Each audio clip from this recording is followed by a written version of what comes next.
అచింత్యం అమోఘం అపూర్వం అనంతం. ఈ సాంగ్ వినగానే నాకు కాన్సెప్ట్ గుర్తొచ్చింది. ఏంటో తెలుసా? 0, 1తో స్టార్ట్ చేసి ప్రతి నెంబర్కి దాని ముందున్న నెంబర్తో యాడ్ చేసుకుంటూ వెళ్తే మనకు ఒక సీక్వెన్స్ వస్తుంది. ఆ సీక్వెన్స్ని ఫిబొనాకీ సీక్వెన్స్ అంటారు. దీన్ని మీరు స్కూల్లో చదువుకునే ఉంటారు. దీన్ని గ్రాఫ్ గీస్తే ఇది ఒక స్పైరల్ షేప్లో ఉన్నట్టు మీకు అనిపిస్తుంది. ఈ కాన్సెప్ట్ని టెంపుల్ కన్స్ట్రక్షన్స్లో, ఆర్ట్లో, మ్యాథమెటిక్స్లో, టెలిస్కోప్స్లో, ఆఖరికి నేచర్లో కూడా మీరు చూడొచ్చు. ఈ స్టడీ ఆఫ్ స్పైరల్స్ని hundreds of years back Pingal అనే వ్యక్తి చేశారు. కానీ ఇప్పుడు అతని వర్క్ ఏమైందో, దీనికి ఫిబొనాకీ అని పేరు ఎందుకు వచ్చిందో మాత్రం ఎవరికి తెలియదు.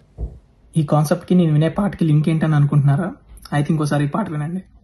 సౌరాష్ట్ర సుందరం సౌమనాథేశ్వరం శ్రీశైల మందిరం శ్రీమల్లికార్జునం ఉజ్జయినిపుర మహాకాళేశ్వరం వైద్యనాథేశ్వరం మహాభీమేశ్వరం అమరలింగేశ్వరం రామలింగేశ్వరం కాశీ విశ్వేశ్వరం పరం కృష్ణేశ్వరం త్ర్యంబకాధీశ్వరం నాగలింగేశ్వరం శ్రీ కేదారలింగేశ్వరం.